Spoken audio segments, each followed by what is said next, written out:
ಇಡೀ ದೇಶದಾದ್ಯಂತ ಪಹಲ್ಗಾಮ್ ಘಟನೆಯ ವಿಚಾರಕ್ಕೆ ಸಂಬಂಧಪಟ್ಟಂತೆ ಕೇಂದ್ರ ಸರ್ಕಾರ ಏನ್ ಮಾಡುತ್ತೆ ಯುದ್ಧನ ಅನ್ನುವಂತ ಟೈಮ್ನಲ್ಲಿ ಅಟೆನ್ಷನ್ ಡೈವರ್ಷನ್ ರೀತಿಯಲ್ಲಿ ಕಾಣಿಸ್ತಾ ಇದೆ ಕೇಂದ್ರ ಸರ್ಕಾರದ ನಿರ್ಧಾರ. ರಾಜ್ಯ ಸರ್ಕಾರಕ್ಕೆ ಶಾಕ್ ಕೊಡ್ತಾ ಕೇಂದ್ರ ಸರ್ಕಾರ, ಅದು ಕಾಂಗ್ರೆಸ್ಗೆ ಇಡೀ ದೇಶದಾದ್ಯಂತನೇ ಶಾಕ್ ಕೊಟ್ಟಂತೆ ಕಾಣಿಸ್ತಾ ಇದೆ. ಜನಗಣತಿಯ ಜೊತೆಗೆ ಜಾತಿ ಗಣತಿ ಮಾಡ್ತೀವಿ ಅಂತ ಹೇಳಿದಂತ ನಿರ್ಧಾರ. ಜಾತಿ ವರದಿಯಲ್ಲಿ ಕೇಂದ್ರದಿಂದ ಮಾಸ್ಟರ್ ಸ್ಟ್ರೋಕ್, ಕೇಂದ್ರದಿಂದಲೇ ಜನಗಣತಿ ಜೊತೆ ಜಾತಿ ಗಣತಿಯ ಬಗ್ಗೆ ಪ್ರಸ್ತಾಪವನ್ನ ಮಾಡಲಾಗಿದೆ.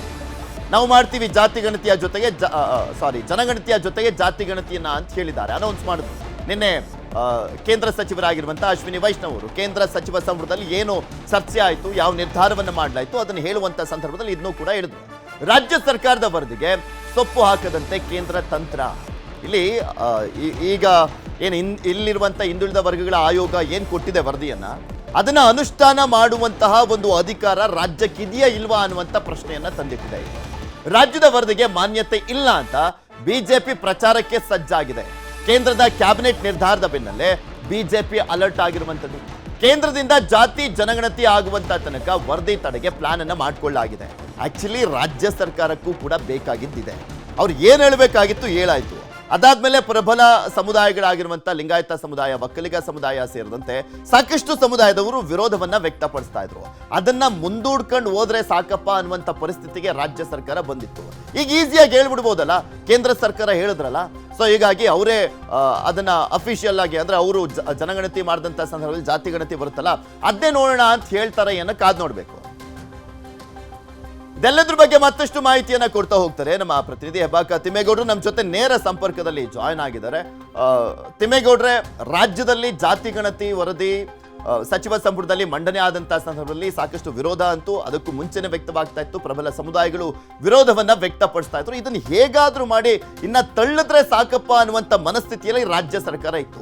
ಅದೇ ಟೈಮ್ಗೆ ಈಗ ಕೇಂದ್ರ ಸರ್ಕಾರ ಕೂಡ ಮಾಸ್ಟರ್ ಸ್ಟ್ರೋಕ್ ಅನ್ನ ಕೊಟ್ಟಿರುವಂಥದ್ದು. ಇದನ್ನು ಯಾವ ರೀತಿಯಾಗಿ ನೋಡ್ತಾ ಹೋಗ್ಬೋದು, ಇಲ್ಲಿ ಏನು ವರದಿಯನ್ನ ಕೊಡಲಾಗಿದೆ ಅದನ್ನ ಅನುಷ್ಠಾನ ಮಾಡುವಂತ ನಿಟ್ಟಿನಲ್ಲಿ ರಾಜ್ಯ ಸರ್ಕಾರಕ್ಕೆ ಅಧಿಕಾರ ಇದೆಯಾ ಇಲ್ವಾ ಅನ್ನುವಂಥ ನಿಟ್ಟಿನಲ್ಲಿ ಸರ್ಕಾರ ಏನ್ ಹೇಳ್ತಾ ಇದೆ ಅಂತ ಪೃಥ್ವಿರಾಜ್ ನೋಡಿ, ಬಹಳ ಮುಖ್ಯವಾಗಿ ಮುಖ್ಯಮಂತ್ರಿ ಸಿದ್ದರಾಮಯ್ಯನವರು ಉಳಿಸ್ತಂತ ಜಾತಿ ಗಣತಿಯ ದಾಳ ಅದು ವಿರೋಧ ಪಕ್ಷಗಳು ಸೇರಿದಂತೆ ಕಾಂಗ್ರೆಸ್ನೊಳಗಿನ ಸ್ವಪಕ್ಷೀಯದಲ್ಲಿರ್ತಕ್ಕಂಥ ಮೇಲ್ವರ್ಗದ ನಾಯಕರನ್ನು ಕೂಡ ಒಂದು ರೀತಿ ಇಕ್ಕಟ್ಟಿಗೆ ಸಿಲುಕಿಸಿತ್ತು.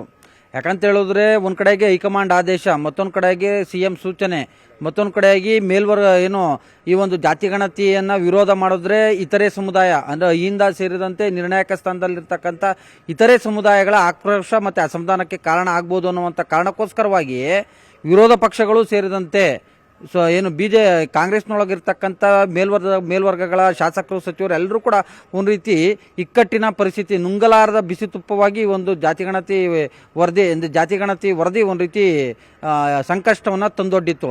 ಎಸ್ಪೆಷಲಿ ವಿರೋಧ ಪಕ್ಷದಲ್ಲಿರ್ತಕ್ಕಂಥ ಬಿಜೆಪಿ ಯಾವುದೇ ರೀತಿಯಾದಂಥ ನಿರ್ಧಾರವನ್ನು ಅಂದರೆ ನಾವು ಜಾತಿ ಗಣತಿ ಪರವಾಗಿದ್ದೀವಿ ಅಥವಾ ವಿರೋಧವಾಗಿದ್ದೀವಿ ಅನ್ನುವಂಥ ಒಂದು ನಿಟ್ಟಿನಲ್ಲಿಯೂ ಕೂಡ ಘೋಷಣೆ ಮಾಡಿರಲಿಲ್ಲ.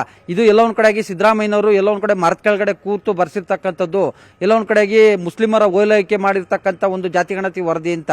ಸೊ ಇದೀಗ ಕೇಂದ್ರ ಸರ್ಕಾರ ನಿನ್ನೆ ಸಚಿವ ಸಂಪುಟದಲ್ಲಿ ತೆಗೆದುಕೊಂಡಿರ್ತಕ್ಕಂಥ ಒಂದು ಮಹತ್ವದ ನಿರ್ಧಾರ ಅಂದರೆ ಇಡೀ ದೇಶಾದ್ಯಂತ ಜಾತಿ ಗಣತಿ ವರದಿಯನ್ನು ಮಾಡೋದಕ್ಕೆ ಏನೋ ನಿರ್ಧಾರವನ್ನು ಕೈಗೊಂಡಿದೆ.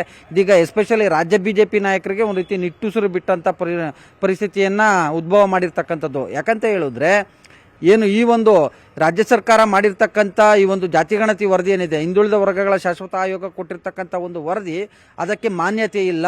ಕೇಂದ್ರ ಸರ್ಕಾರ ಮಾಡುವಂಥ ಜಾತಿ ಗಣತಿ ವರದಿ, ಆ ಒಂದು ಜಾತಿ ಗಣತಿ ವರದಿ ಬರೋವರೆಗೂ ಕೂಡ ಈ ಒಂದು ಹಿಂದುಳಿದ ವರ್ಗಗಳ ಶಾಶ್ವತ ಆಯೋಗ ಕೊಟ್ಟಿರ್ತಕ್ಕಂಥ ಒಂದು ವರದಿಗೆ ಕೈ ಹಾಕಬೇಡಿ, ಇದಕ್ಕೆ ಮಾನ್ಯತೆ ಇಲ್ಲ, ಯಾವುದೇ ರೀತಿಯಾದಂಥ ನಿರ್ಣಯವನ್ನು ಕೈಗೊಳ್ಳಬಾರ್ದು ಅನ್ನುವಂಥ ನಿಟ್ಟಲ್ಲಿ ಒಂದು ಹೋರಾಟವನ್ನು ರೂಪಿಸುವಂಥ ನಿಟ್ಟಲ್ಲಿ ಇವತ್ತು ಎಲ್ಲ ಸಮುದಾಯಗಳ ಅಂದರೆ ಬಿಜೆಪಿಯ ವಿವಿಧ ಸಮುದಾಯಗಳ ಪ್ರಮುಖ ನಾಯಕರ ಸಭೆಯನ್ನ ಕರೆಯೋದ್ರ ಮುಖಾಂತರ ಒಂದು ಬೃಹತ್ ಹೋರಾಟಕ್ಕೂ ಕೂಡ ಇದೀಗ ಬಿಜೆಪಿ ಚಿಂತನೆಯನ್ನ ನಡೆಸಿದೆ ಅಂತ ಹೇಳಲಾಗ್ತಾ ಇದೆ.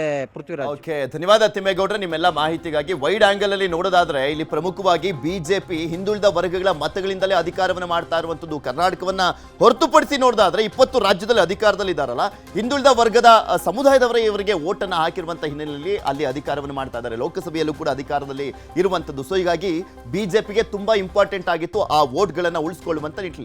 ಸೊ ಹೀಗಾಗಿ ಇದು ಯಾವ ರೀತಿಯಾಗಿ ಇನ್ನಷ್ಟು ಬೂಸ್ಟ್ ಅನ್ನ ಕೊಡುತ್ತೆ ಬಿಜೆಪಿಗೆ ಕಾದ್ ನೋಡೋಣ.